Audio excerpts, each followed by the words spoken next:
എന്നെ ഇങ്ങനെ ഊക്കാൻ നടക്കുന്നത്. തന്തക്കും തള്ളക്കും വിളിക്കുക. ഞാൻ ജീവനുള്ള വരെ ഇന്റെ ഈ ശ്വാസം വിടണ വരെ ഇന്റെ തള്ളക്കും തന്തക്കും വിളിച്ചിട്ടുണ്ടെങ്കിൽ ഞാൻ വിടൂല. മനസ്സിലായോ? ഒരു മാപ്പ് പറഞ്ഞാൽ തീരും. അത് വീണ്ടും വീണ്ടും വിളിച്ചുകൊണ്ടിരിക്കുക. ഞാൻ അവനെ തെറി പറഞ്ഞിട്ട് അവൻ എന്നെ തെറി പറഞ്ഞിട്ടൊന്നല്ല. മനസ്സിലായോ? ഇതിങ്ങനെ വിളിച്ചുകൊണ്ടിരിക്കുക. 4 ദിവസമായിട്ട് ഇങ്ങനെ ഉറക്കം പോയിട്ട് അതിനുള്ള പ്രൂഫും കാര്യങ്ങളൊക്കെ കിട്ടിയിരിക്കണം. ഞാൻ ഇതിനാലെ ഞാൻ തീർക്കൊന്നില്ല. മനസ്സിലായോ? അവന്റെ കാര്യം പറഞ്ഞതാണെങ്കിൽ നീ അവന്റെ പൂറ് ലൈവിൽ പോയിട്ട് പറയുന്നീ. ഓക്കെ, അവന്റെ പൂറ് ലൈവിൽ പോയിട്ട് ഈ പറയാൻ നോക്ക്.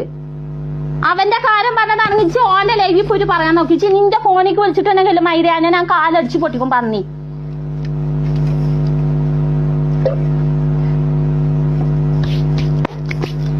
ഓനോട് ഈ കണ്ട കാര്യങ്ങളൊക്കെ വാട്സപ്പിൽ പറഞ്ഞു കൊടുത്തിട്ട് ഓന് കുണ്ടി കൂടാണ് ഓൻ കേൾക്കണത്. മൈരി എന്റെ ഫ്രണ്ട് തന്നെയാണ് ഓന്. ഇവിടെ നിന്നിട്ട് ഓൻ സെലക്ട് ഓന്. യൂസഫ് അലി മുത്തേ,